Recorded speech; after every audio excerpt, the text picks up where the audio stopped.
láti bò sálẹ̀ yìí. Sẹ́tí kú ní abẹ́ tán. Ọ̀yá yìnbọn.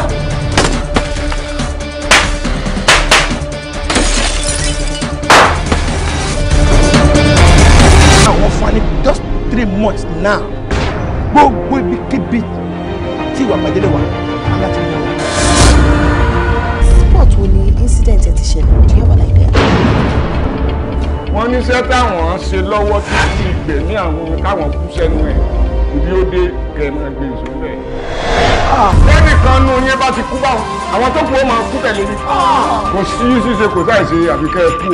Owó lọ́wọ́ ẹ̀ tí àwọn máa dá owó tó gbà lọ́wọ́ ta dá.